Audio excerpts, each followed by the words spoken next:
Welcome back to another review by Mega Train Lover, and today we're having a look at the fifth and final model which I purchased at the London Festival of Railway Modelling. And this, as you can see, is a Hornby model, and you can probably tell from the picture of the box that it is a diesel, and to be more specific, it is a Class 31 diesel locomotive in British Railways green, which is of course the livery these first appeared in. Now, if we turn to the side, now I got this model second hand, and as you can see, the condition of the box does leave a bit to be desired, but I can assure you that the model itself wasn't in the same condition as the box. Anyway, if we turn to the side, you can see its product code is R2420A BR A1A diesel locomotive, Class 31, number D5511. Now you may be asking, what does A1A mean? So basically,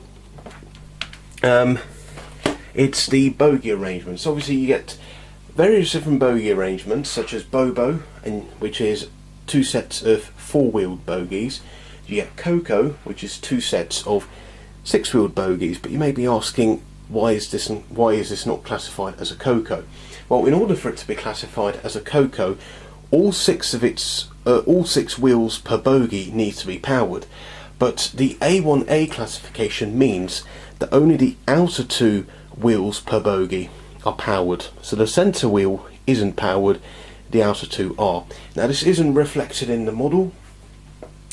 With the model, it is a little bit unrealistic in this sense because all six wheels are powered, but I think that's just the way sort of the gearing works and stuff. But you know, it really doesn't detract from performance or anything. In fact, you know, it somewhat improves performance. But anyway, so that's basically what A1A means.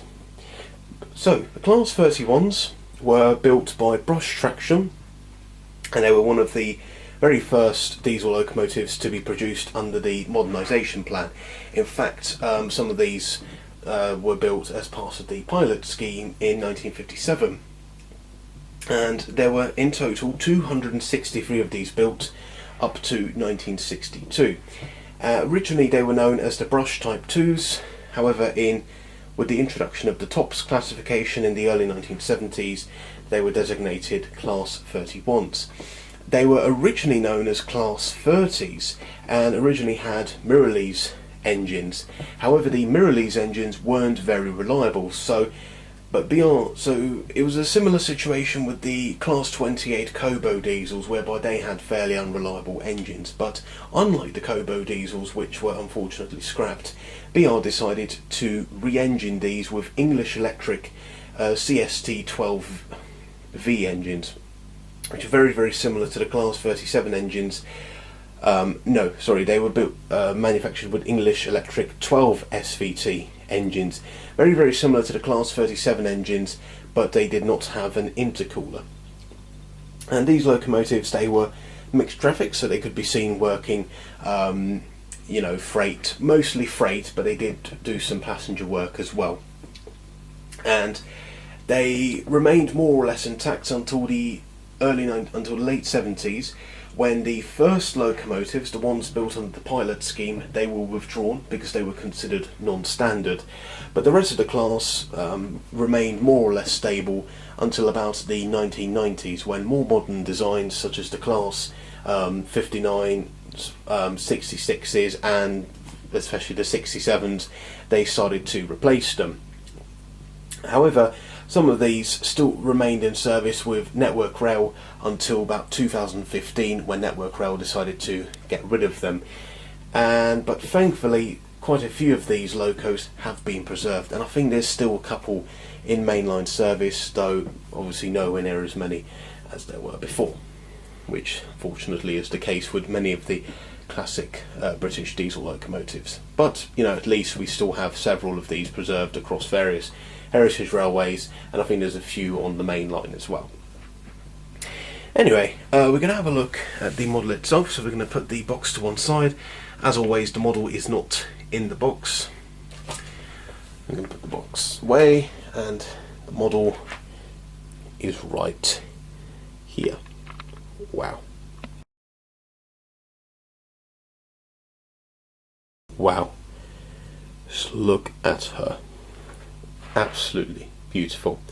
Now we'll start by saying that you do get all of this detail, such as the discs. You do get all of that in the detail pack, but you don't get them fitted as standard on the model. But I've decided to fit a few of them myself, just to sort of lift the look of the model, and they do look really, really nice. All the lights work, so you get these 4 lights light up when the loco's coming towards you, and then these 2 lights here glow red as tail lights when it's going away from you. And as you see, there's its number, D5511. There's its builder's plate for brush traction. I mean, the bogies look really, really nice. And one feature which I really like is the loco does actually have opening cap doors. Now, one of the doors appears to have kind of stuck slightly open. As you can see here, it doesn't close properly, but I will try and sort of remedy that a little bit, but not for now. It's not too much of a bother.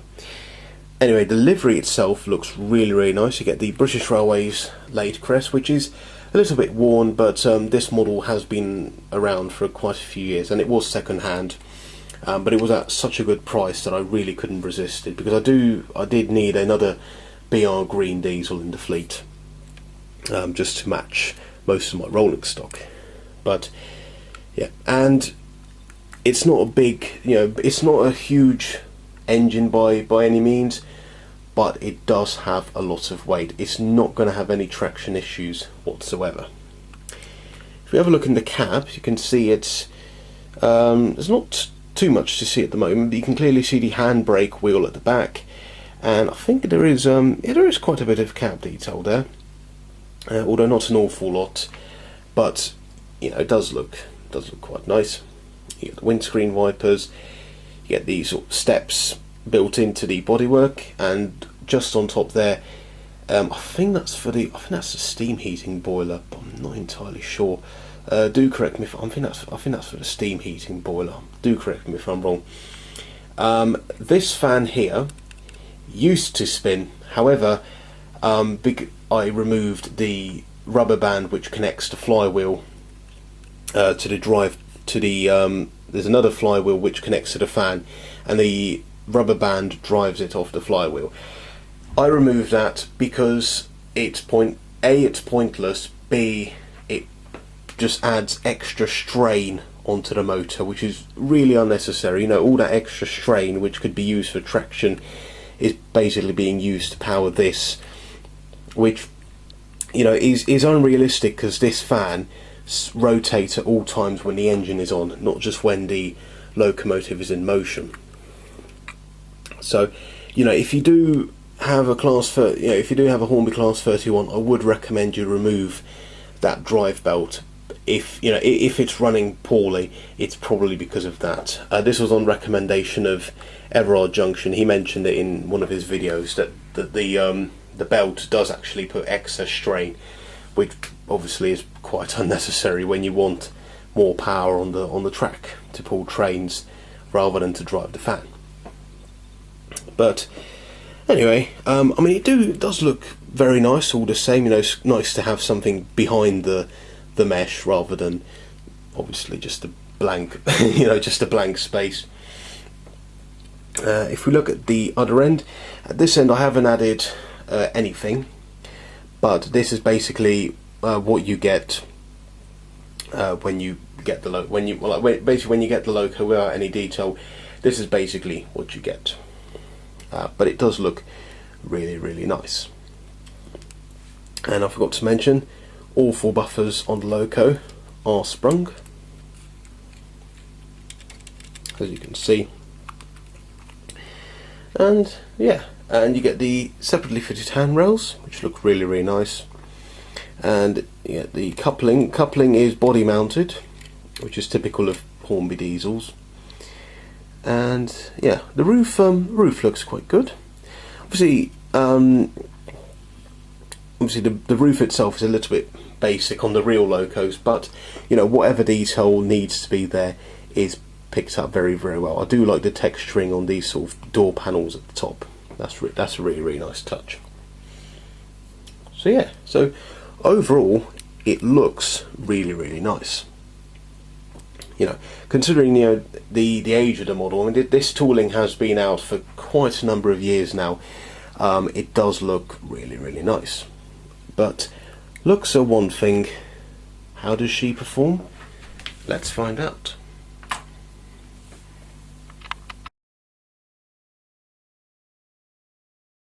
So here we have the Hornby Class 31 on the track, and just before we go, I'm just going to show you her lights. So just turn it on. So as you can see, now all four of the marker lights do light up, but these two I've blocked out as per reality. And if we switch direction, you can see you get the two red lights. But if we go to the other end, where I haven't blocked off any of the markers, you can see you get red lights, then you get marker lights. Anyway, we're now going to give her some power and see how she goes.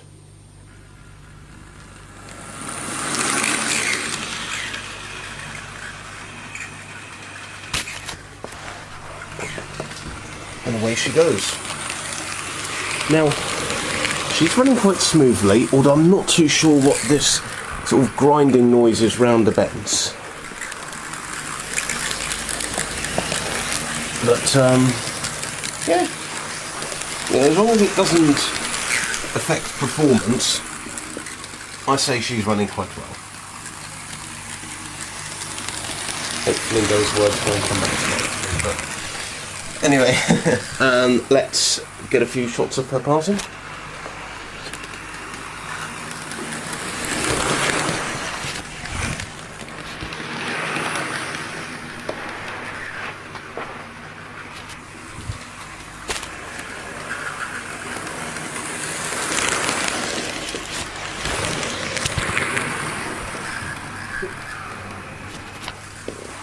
So yeah, she's running quite well.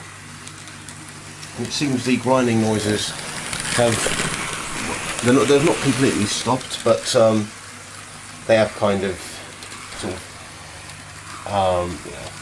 what's the word? I can't really think of the word, but you know what I mean. They're not as prominent anymore. But yeah, it's a really nice loco.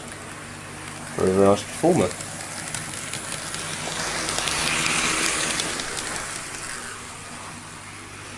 And obviously, as I mentioned, I removed the belt drive for the fan. The fan is just stationary. It's fine. Because as I said, it does affect performance in quite a bit.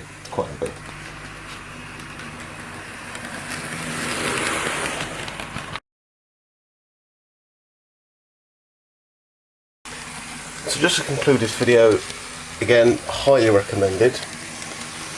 If you can get it at a good price, I would definitely recommend it. Although the Hornby's recent price increases, these models are very expensive. So I would definitely go through the second-hand market to see if we can get any good deals. But you know, all in all, it's a really nice loco. Thanks very much for watching, and see you in the next video. Goodbye.